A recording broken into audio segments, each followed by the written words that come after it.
Hermanos, muy buenas noches. Esperamos que todos ustedes se encuentren muy bien ahí en sus hogares, con su familia. Y bueno, estamos nuevamente con una cápsula bíblica más. A decir verdad, ya perdí la cuenta de el número de semanas que Dios nos ha permitido estudiar su palabra a través de estas cápsulas de estas tardes. Y ustedes lo saben por causa de la emergencia sanitaria que estamos viviendo, la cual inició el año pasado, hace casi un año. Hoy martes 2 de marzo del 2021 es casi un año. Y así es, ya es casi un año en la cual nuestra vida ya cambió. Y hoy, como todos los martes, nos toca estudiar un enemigo más de la armonía. Hermanos y amigos, hoy estudiaremos la incredulidad. Lo haremos con el mismo método que hemos trabajado con los otros enemigos de la armonía. ¿Recuerda? Veremos qué es la incredulidad, su definición y un breve ejemplo, cómo opera y también cómo podemos vencerla. Pues bien, la incredulidad. ¿Qué es la incredulidad? Bien, la Real Academia de la Lengua Española la define como repugnancia o dificultad en creer algo, o también falta de fe y de creencia religiosa. Así lo define la Real Academia. Otras definiciones que encontré es la resistencia a creer una cosa o reserva que una persona tiene para creer en cierta cosa. Si observamos detenidamente las definiciones, nos hablan mucho de la postura o actitud de una persona ante algo o alguien. La incredulidad, en otras palabras, es la actitud o posición de una persona a creer, y también se podría definir como la falta de fe. Por lo que antes de ver cómo opera la incredulidad, sería bueno hacernos una serie de preguntas. ¿Cómo está nuestra fe? ¿Creemos en Dios? ¿Le creemos a Dios? ¿Nosotros conocemos las promesas que Dios ha dejado en su palabra? O ahora bien, ¿qué tanto creemos y confiamos en las promesas del Señor? Muy bien, ¿cómo opera la incredulidad? En el momento en que yo estuve estudiando este tema, me impactó de cierta manera y se van a ir dando cuenta ustedes por qué. Pues bien, una de las herramientas de Satanás para tenernos en sus garras es el sembrar la incredulidad en nuestra mente y en nuestro corazón. Son esas palabras que vienen a nuestra mente y nos dicen: ¿a poco crees que Dios existe? O ¿dónde está? ¿Dónde está Dios? Nadie lo ha visto jamás. A ver, ¿por qué tanta muerte e injusticia en la tierra? Eso lo vamos a ver un poquito más adelante. ¿Sabes? Dios no te escucha. O también, ¿sabes? Dios está muy ocupado para atenderte a ti y a todos los tuyos. Pero nosotros sabemos que tanta maldad es precisamente la ausencia de Dios en la vida de los seres humanos, y que todo esto debilita la fe y no permite que las bendiciones lleguen a nuestra vida. ¿Saben por qué la incredulidad perjudica nuestra fe y no permite que las bendiciones lleguen a nuestra vida? Si vamos ahí a Mateo capítulo 13, versículo 58, dice así: y no hizo allí muchos milagros, se refiere al Señor Jesucristo, a causa de la incredulidad de ellos. Hermanos y amigos, nuestra incredulidad estorba la obra de Dios en nuestra vida.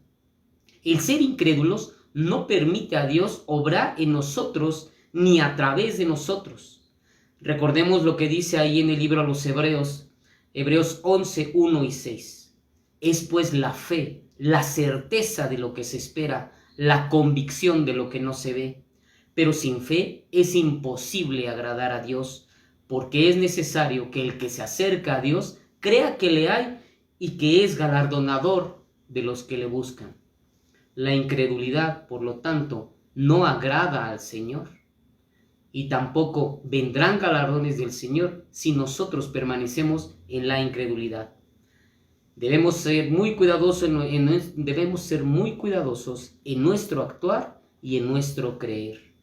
Por otra parte, muchos creen que Jesucristo fue solo un hombre más en la tierra, o un profeta más, pero no creían que fuera Dios mismo, Dios el Hijo. Eran incrédulos para con Jesús el Cristo. Esto lo podemos ver un ejemplo ahí en Marcos 6, del 3 al 6, donde dice: ¿no es este el carpintero hijo de María, hermano de Jacobo, de José, de Judas y de Simón? ¿No están también aquí con nosotros sus hermanas? Y se escandalizaban de él. Mas Jesús les decía: no hay profeta sin honra, sino en su propia tierra, y entre sus parientes, y en su casa. Y no pudo hacer allí ningún milagro, salvo que sanó a unos pocos enfermos, poniendo sobre ellos las manos. Y estaba asombrado el Señor Jesús de la incredulidad de ellos, y recorría las calles alrededor enseñando. Aquí vemos que no hay profeta en su propia tierra, y los mismos que veían los milagros del Señor Jesús eran incrédulos delante de él, porque consideraban que era hijo del carpintero e hijo de María. Tristemente, hoy en día mucha gente piensa lo mismo del Señor Jesucristo, como un profeta más, como un mártir, otros dicen, pero no lo conocen como el unigénito Hijo de Dios, como Dios el Hijo, lo que podemos ver claramente en el Evangelio según San Juan capítulo 1. No lo vamos a leer, pero hoy pocos creen y muy pocos quieren saber de Jesucristo como su Salvador. Otra de las herramientas de Satanás es cegar el entendimiento de los que no han creído en Jesucristo como Salvador. Esto es, de los incrédulos. Vemos allá en la segunda carta del apóstol Pablo a los Corintios, capítulo 4, versículo 4, donde dice: en los cuales el Dios de este siglo, esto es Satanás, cegó el entendimiento de los incrédulos para que no les resplandezca la luz del Evangelio de la gloria de Cristo, el cual es la imagen de Dios. Satanás obra en la mente, en el pensamiento y en el corazón de aquellos que no han creído en Cristo. Les cega el entendimiento y no pueden ver ni creer. Los incrédulos no quieren ver, no pueden ver, no entienden las buenas nuevas de salvación, se resisten al Evangelio. Sigamos viendo qué más provoca la incredulidad. Hermanos y amigos, esto me impactó. La incredulidad corrompe la mente y la conciencia del hombre. En Tito 1:15 podemos ver: todas las cosas son puras para los puros, mas para los corrompidos e incrédulos nada les es puro, pues hasta su mente y su conciencia están corrompidas. Hermanos y amigos, la incredulidad es fuente de un mundo corrupto, pues Dios no está en ellos, y esto provoca tanta maldad a nuestro alrededor. Por eso les decía que la maldad de nuestro alrededor es producto de la incredulidad, de aquellos que no quieren saber nada de Cristo. Y bueno, vamos a ver un poquito más adelante. Lo más triste de todo, la consecuencia eterna. La incredulidad nos lleva a la condenación eterna. Veamos lo que dice en Juan capítulo 3, versículos 17 y 18. Porque no envió Dios a su Hijo al mundo para condenar al mundo, sino para que el mundo sea salvo por él. El que en él cree no es condenado, pero el que no cree ya ha sido condenado porque no ha creído en el nombre del unigénito Hijo de Dios. Los incrédulos ya han sido condenados, a menos que se arrepientan y vengan al conocimiento del Señor Jesucristo como su único y suficiente Salvador.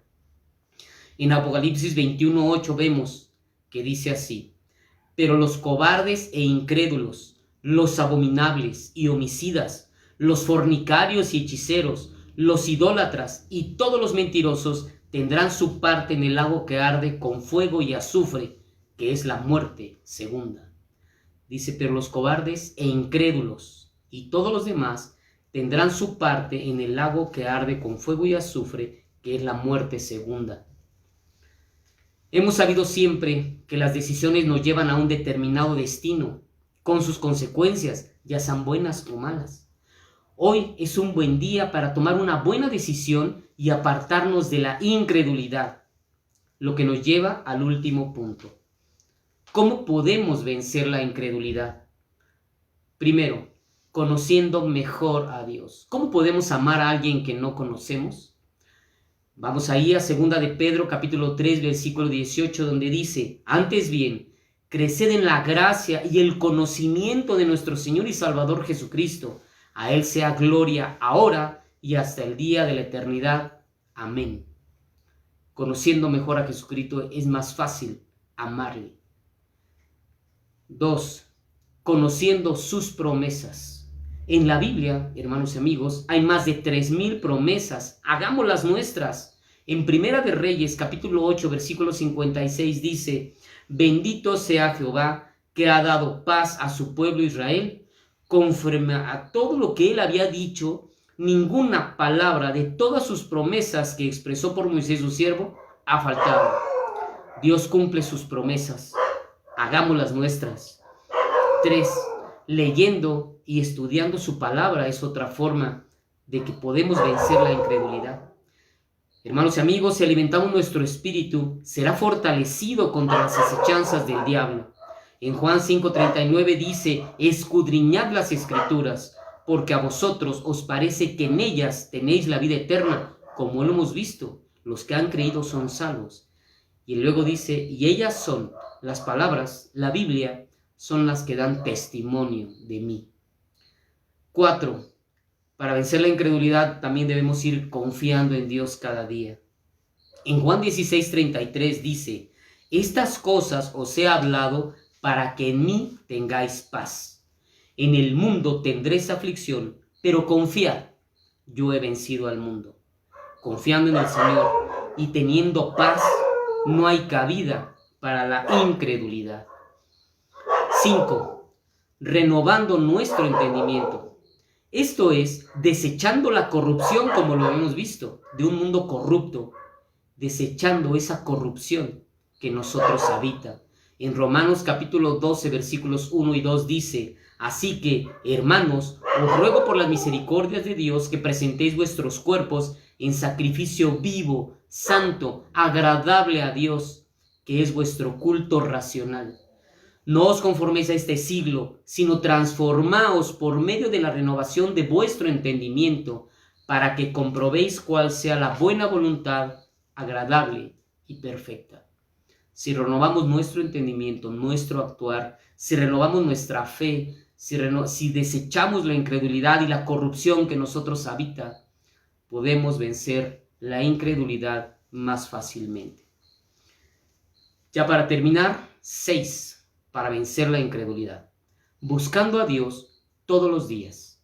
En Efesios capítulo 1, versículos del 17 al 23 dice así: para que el Dios de nuestro Señor Jesucristo, el Padre de gloria, os dé espíritu de sabiduría y de revelación en el conocimiento de Él, alumbrando los ojos de vuestro entendimiento para que sepáis cuál es la esperanza que Él os ha llamado y cuáles las riquezas de la gloria de su herencia en los santos, y cuál la supereminente grandeza de su poder para con nosotros los que creemos, según la operación del poder de su fuerza, en nosotros obviamente, la cual también operó en Cristo, resucitándole de los muertos y sentándole a su diestra en los lugares celestiales, sobre todo principado y autoridad y poder y señorío y sobre todo nombre que se nombra, no solo en este siglo, sino también en el venidero.